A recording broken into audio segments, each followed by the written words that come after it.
I grew up in Ardmore from very humble beginnings, and it's something that I am very proud of. As a child, you don't understand the different challenges you face or why certain things are as they are, or that, your household looks different, your experiences are different from that of your friends, but you quickly understand that I want things to be different for my life.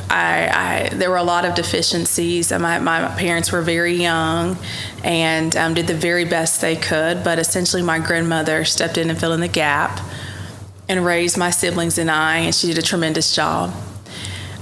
She was someone who really sacrificed a great deal to ensure that we had opportunities, and that because we had a tumultuous upbringing, if you will, or just circumstances, that we didn't let that get the best of us, and that we maintained this sense of optimism and really understood that whatever we wanted to accomplish in life, we could. And so I remember her always being of service to the community, always giving of herself, and teaching us to really walk in a spirit of humility, but also gratitude, but also exceptionalism and excellence, always aiming to be the very best and not letting any of our circumstances hinder us. And so for me, when I look at really my life's journey and my path, it was shaped by those early experiences of having the rocky home life, of having so many challenges and barriers to overcome.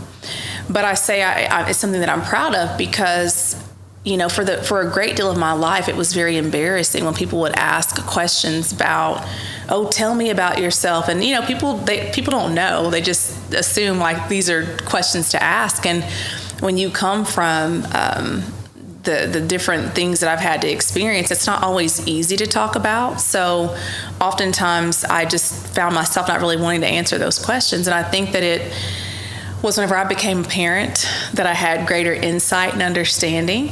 It was whenever I was blessed to serve in various capacities in which I have been for the different organizations I've served, and interface with people from all walks of life, where I started to say, there are a lot of commonalities in my story, and there's really no reason to be embarrassed or ashamed of all of these different things that I had to experience. In fact, today I can sit in this seat and I count it all joy.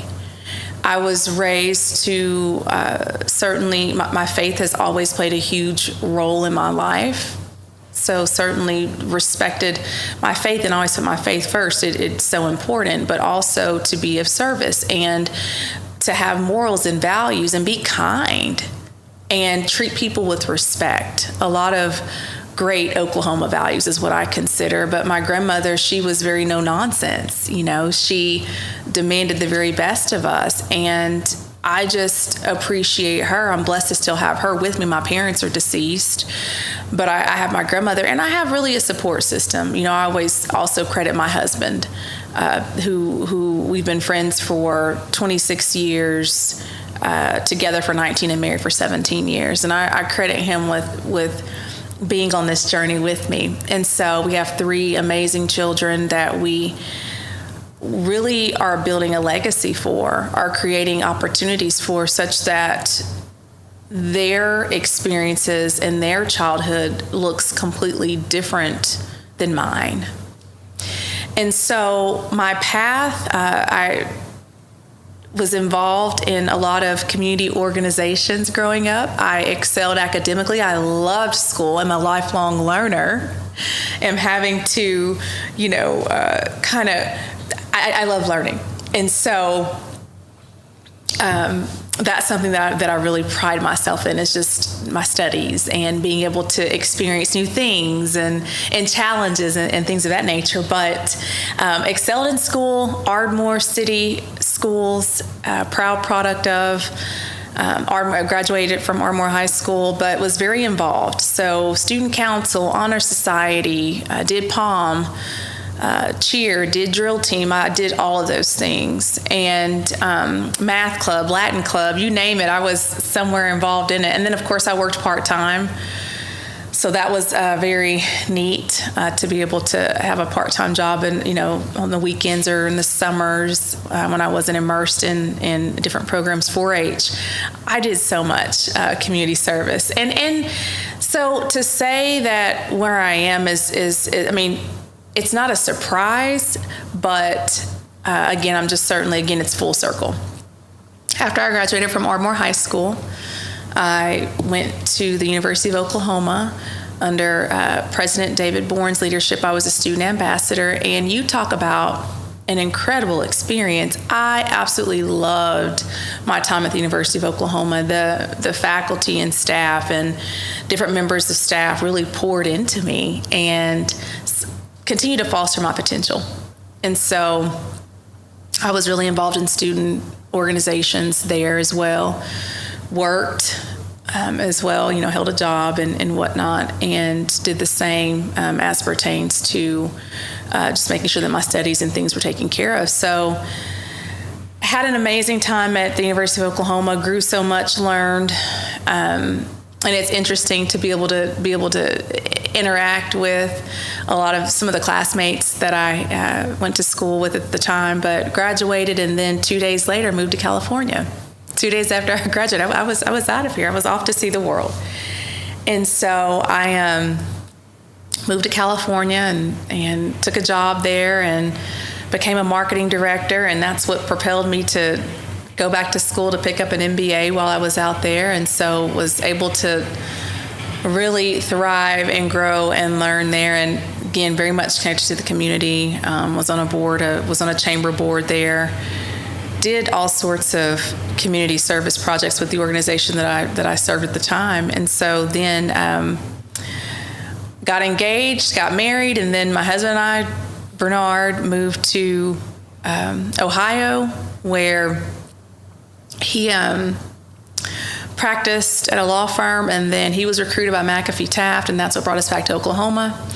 And then, of course, I started my journey through the education and nonprofit sectors here in our great state. And so it was nice to be back in our state when we moved back. And of course, we didn't have a family, didn't have children or anything at the time, but my husband worked for McAfee, and then I spent my time at the KIPP school, which is something that I'm so proud of the work that I was able to accomplish there. And then went to work for the Foundation for Oklahoma City Public Schools. So went from serving a single school to an entire district. Then I think it was over 40,000 students, being able to secure resources and do all those things. And of course, continue to be involved in the community on various boards, state boards, local boards, now national boards. And so just continued my path. Went from there to what Visivance, which used to be Prevent Blindness. That was a really neat opportunity to get to serve them and serve students across the state in all 77 counties. And then went to work for Whitefields, which talk about changing lives and impacting lives. That's something that I think every experience I hold very near and dear to my heart, because I believe at each step and level I've been able to serve in greater capacities and really give of myself, and that's been very meaningful for me. And so spent time at Whitefields and loved the team there and the board and the founders and everything. And then, of course, had an opportunity to go and serve at Langston.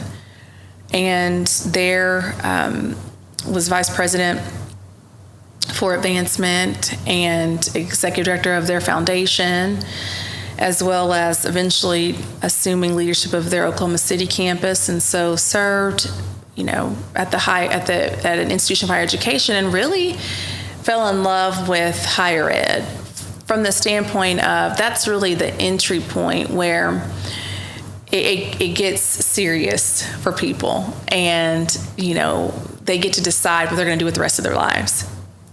So I feel that my entire journey and path has been being able to see myself at every stage, being able to serve students, children, youth, teens, young adults, even adults and who, more seasoned adults really from all age ranges. I've been able to do that. And that's been meaningful and special and exciting at every stage. And then now here at OCCC, it's full circle, because at every stage that I've been through in my life and the different things that I've had to experience, I now continue to serve students whose backgrounds and experiences very much mirror mine. And it makes the work even more meaningful because I understand all too well the realities that people face who are going through things, who are having to overcome challenges and barriers, and really from all walks of life. And it's why I've taken the work that I do so seriously, because I know what it's like to be in certain spaces and places and moments in life where you question so much, or you need some encouragement, or things are tough and you really have to persevere through. So it makes the work that I do meaningful, because now I get to be in a position where I get to help play a small role in people's lives in securing resources and removing barriers and ensuring that anything that any of our students want to accomplish, they can, that they have the resources to do, and they have people behind them, an entire campus community saying you can and you will, and we're going to see to it. And that's special for me. It is special. I always say the things that I went through were not in vain. And I count it all joy because I see that it was a purpose. Really, in everything, there's purpose in our pain. There's power in the words of our testimony, and the things that we've gone through can certainly inspire others. And so, it took me a while to find my voice. It took me a while to make sure that, the things that I went through, at some point, I would be comfortable sharing those. But I'm here, and I certainly don't mind sharing, because again, the goal is to is to hopefully inspire others along the way. Mm-hmm. I mean, we can end there, really. No, I'm joking. There's so much to unpack of just the statement you just made. First thing is, growing up, with your grandmother raising you, and obviously she was your first mentor.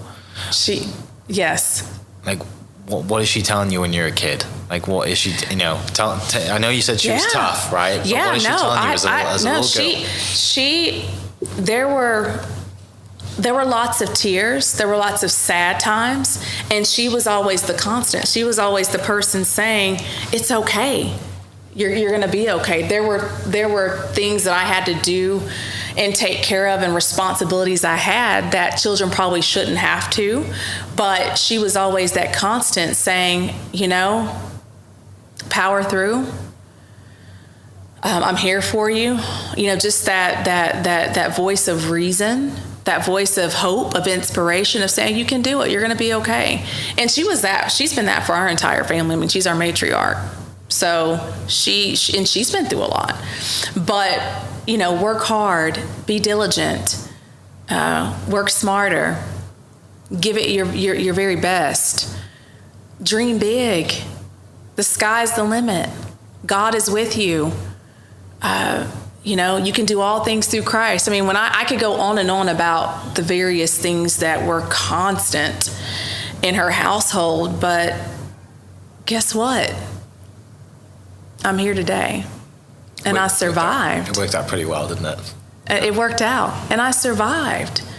There are a lot of people that probably go through half of what we went through, and a fraction that their lives look very different, And so I don't take for granted the things that I did go through. They helped shape my life's work.